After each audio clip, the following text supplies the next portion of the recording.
প্ৰত্যেকে চিনি পায় এগৰাকী হৈছে গুৱাহাটী চিকিৎসা মহাবিদ্যালয়ৰ অধ্যক্ষ অচ্যুত বৈশ্য। অচ্যুত বৈশ্যই কি কৰিছিল সেই কথাও নিশ্চিতভাৱে আপুনি শুনিছে।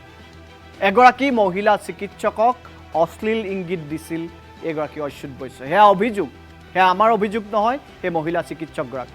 মহিলা চিকিৎসকগৰাকীক মেছেজ কৰিছিল অচ্যুত বৈশ্যই। অচ্যুত বৈশ্যই কৈছিল যে তুমি অকলে থাকিলে মোলৈ ফোন কৰিবা, মই আহিম। আকৌ কৈছোঁ, অচ্যুত বৈশ্যই সেই মহিলা চিকিৎসকগৰাকীলৈ মেছেজ কৰিছিল। তেওঁ মেছেজত লিখিছিল যে তুমি অকলে থাকিলে মোলৈ ফোন কৰিবা, মই আহিম। আকৌ বিতৰ্কত সোমাইছে এগৰাকী অচ্যুত বৈশ্য। অচ্যুত বৈশ্যই এবাৰ কি কৰিছে সেই কথা আমি সবিস্তাৰে জনাব বিচাৰিছোঁ। ইমান অভিযোগ থকাৰ পাছতো অচ্যুত বৈশ্যৰ বিৰুদ্ধে কোনো এটা কিন্তু ব্যৱস্থা গ্ৰহণ কৰিব পৰা নাই, এতিয়ালৈকে গ্ৰহণ হোৱা নাই। অচ্যুত বৈশ্য হেনো মুখ্যমন্ত্ৰীৰ মানুহ, মুখ্যমন্ত্ৰীৰ মানুহ বুলি বিভিন্নজনে কয়, আৰু অচ্যুত বৈশ্যক সেইবাবেই কোনেও GMCHৰ পৰা অচ্যুত বৈশ্যক আঁতৰাব পৰা নাই নেকি, বিষয়টো কিন্তু তাক লৈ চৰ্চা চলিছে। GMCHৰ অধ্যক্ষ অচ্যুত বৈশ্যৰ বিৰুদ্ধে পুনৰ মহাবিস্ফোৰণ ঘটাইছে এগৰাকী মহিলা চিকিৎসকে। আমি এটা বিশেষ অডিঅ' ক্লিপ প্ৰথমে শুনাই ল'ব বিচাৰিম, তাৰ পাছত অচ্যুত বৈশ্যৰ সম্পৰ্কত সবিস্তাৰে ক'ম। এতিয়া এগৰাকী সুইপাৰৰো যদি তাতে কিবা এটা এনেকুৱা ধৰণৰ কথা হয়, তেখেতৰো ৰাইট থাকে ৱৰ্ক প্লেচ হেৰেছমেণ্টত। তেওঁলোকে এটা পৰ্টেল আছে, পৰ্টেলটো হৈছে ছেক্সুৱেল হেৰেছমেণ্ট বক্স বুলি কয়, শি বক্স। এইটো মই চবকে জনাই দিব খুজিছো, শি বক্স বুলি। সেই শি বক্সটো হৈছে আমাৰ department of women and child development, government of ইণ্ডিয়াৰ মেণ্ডেটৰী ৰিপৰ্টিঙৰ পৰ্টেল এটা। আৰু সেই পৰ্টেলটোত মই বহুবাৰ চেষ্টা কৰিছিলোঁ এই এলিগেশ্যনটো দিবলৈ। এইটো এটা এননিমাছ পৰ্টেল, যোনে তোনে দিব পাৰে, ঠিক আছে?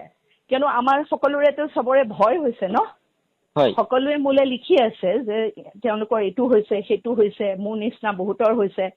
ইনফেক্ট মোলৈ যি যি লিখি দিছে, মই সেইবিলাক যেতিয়া আহিম, কেতিয়াবা মই অপেনলি আহিম, তেতিয়া মই গোটেইখিনি কথা মই দেখুৱাই দিব পাৰিম, গোটেই পৃথিৱীকে দেখুৱাই দিব পাৰিম।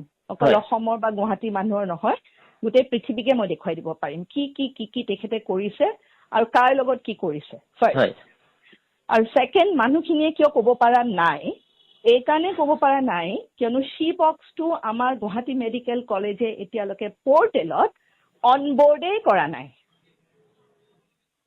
সেইটো against the legal system, against the legal system কাম কৰি আছে, মানে against the ministry of women and child ডেভেলপমেণ্টৰ এগেইনষ্টে কাম কৰি আছে তেওঁলোকে।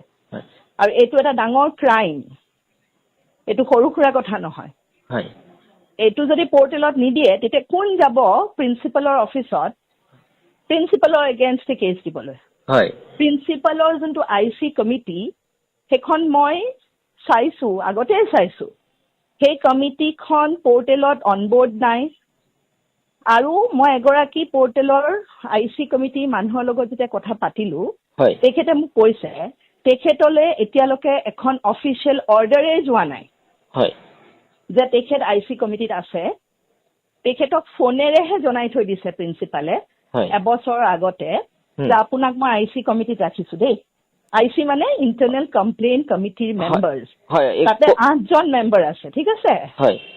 ইণ্টাৰনেল কমিটি কমপ্লেইনত 8গৰাকী মেম্বাৰ আছে গুৱাহাটী মেডিকেল কলেজৰ।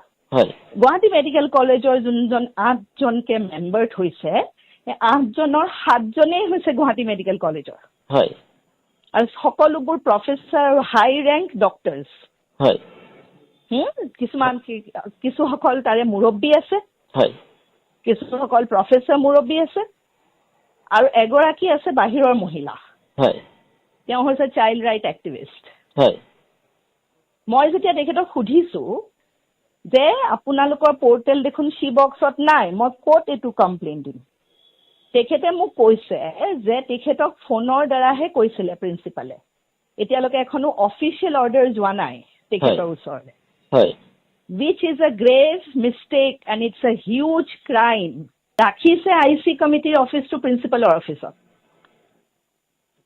এতিয়া প্ৰিন্সিপালৰ এগেইনষ্টে কোৰ্টত মই কেছ দিম, প্ৰিন্সিপালৰ অফিচত যাব, হয় মোৰতো একেবাৰে বিশ্বাস নাই হয় তেতিয়া মই চি বক্সত গ'লো চি বক্সত পৰ্টেলত অন বৰ্ড নাই গুৱাহাটী মেডিকেল কলেজ সেইটো কাৰণে মই লিখিবলগীয়া হৈছে department of women and child development ministry of women and child development government of India হয় তেওঁলোকলৈ লিখিবলগীয়া হৈছে হয় এতিয়া এগৰাকী ছুইপাৰৰো যদি তাতে কিবা এটা এনেকুৱা ধৰণৰ এটা নিশ্চিতভাৱে অনুমান কৰিছে যে গুৱাহাটী চিকিৎসা মহাবিদ্যালয়খনত কি হৈ আছে উঠি ৰজা বহি ৰজা কেনেকৈ হ'ব পাৰিছে অধ্যক্ষ অচ্যুত বৈশ্যৰ বিৰুদ্ধে ইমান অভিযোগ থকাৰ পাছতো অচ্যুত বৈশ্য কেনেকৈ গুৱাহাটী চিকিৎসা মহাবিদ্যালয়ৰ অধ্যক্ষ হৈ থাকিব পাৰিলে নিৰ্দেশ মৰ্মে চৰকাৰী নিয়ম অনুসৰি ছেক্সুৱেল হাৰেছমেণ্ট বক্স চমুকৈ SHE বক্স থকাটো বাধ্যতামূলক গুৱাহাটী চিকিৎসা মহাবিদ্যালয়ত কিন্তু আজিলৈকে এই পৰ্যন্ত মুকলি নহ'ল SHE বক্স অৰ্থাৎ এই ব্যৱস্থাটো নথকাৰ বাবেই বহু মহিলা চিকিৎসক বহু মহিলা নাৰ্ছ ছেক্সুৱেল হাৰেছমেণ্টৰ বলি হৈছে আমি গুৱাহাটী চিকিৎসা মহাবিদ্যালয়খন দেখুৱাম আমি অচ্যুত বৈশ্যকো দেখুৱাম 8জনীয়া ইণ্টাৰনেল কমিটিৰ সেই প্ৰতিবেদন ক'ত গ'ল সেই তেওঁলোকে কি কৰিলে এতিয়ালৈকে GMCHৰ কেইবাটাও বিভাগৰ জ্যেষ্ঠ চিকিৎসক শিশু সুৰক্ষা বিভাগৰ এগৰাকী বিষয়াক লৈ গঠন কৰা হৈছিল কমিটিখন কিন্তু SHE বক্স পৰ্টেল এতিয়াও উপলব্ধ নহ'ল কিয় গুৱাহাটী চিকিৎসা মহাবিদ্যালয়খনত ফলত চিকিৎসা মহাবিদ্যালয়খনত মহিলা চিকিৎসক কৰ্মচাৰী শিক্ষাৰ্থীয়ে যদি যৌন আতিশায্যৰ সন্মুখীন হয় তেন্তে অনলাইন যোগে দিব নোৱাৰিব অভিযোগ কেৱল এখন কমিটি গঠন কৰিয়েই দায়িত্ব সামৰিব বিচাৰিছে গুৱাহাটী চিকিৎসা মহাবিদ্যালয়ৰ অধ্যক্ষ অচ্যুত বৈশ্যই কোনো ভুক্তভোগীয়ে কমিটিখনক অভিযোগ দিব লাগিলে বা অভিযোগ দিবলৈ গ'লে অচ্যুত বৈশ্যৰ কোঠালৈ যাব লাগিব আৰু অচ্যুত বৈশ্য নিজেও এগৰাকী তেনে প্ৰকৃতিৰ মানুহ সেইগৰাকী অচ্যুত বৈশ্যক তেনে এটা অভিযোগ লৈ পেলাই যদি যায় তেনেহ'লে সেইগৰাকী অচ্যুত বৈশ্যই কেনেকৈ ন্যায় দিব এই এনেকৈ এতিয়া এক অৰাজক পৰিৱেশৰ সৃষ্টি হৈছে গুৱাহাটী চিকিৎসা মহাবিদ্যালয় মই আকৌ কৈছোঁ গুৱাহাটী চিকিৎসা মহাবিদ্যালয় এতিয়া অচ্যুত বৈশ্যৰ মতেই চলিছে অচ্যুত বৈশ্যৰ মতালি চলিছে আৰু অচ্যুত বৈশ্যই যি কয় স্বাস্থ্য বিভাগৰ বৰমূৰীয়াসকলে তাকেই শুনিছে কাৰণ অচ্যুত বৈশ্য হেনো মুখ্যমন্ত্ৰীৰ মানুহ এইগৰাকী অচ্যুত বৈশ্যৰ বিৰুদ্ধে বহু অভিযোগ আছে আমি পৰৱৰ্তী প্ৰতিবেদনত অচ্যুত বৈশ্যৰ সম্পৰ্কত আৰু অধিক তথ্য অসমবাসী ৰাইজক সবিস্তাৰে জনাম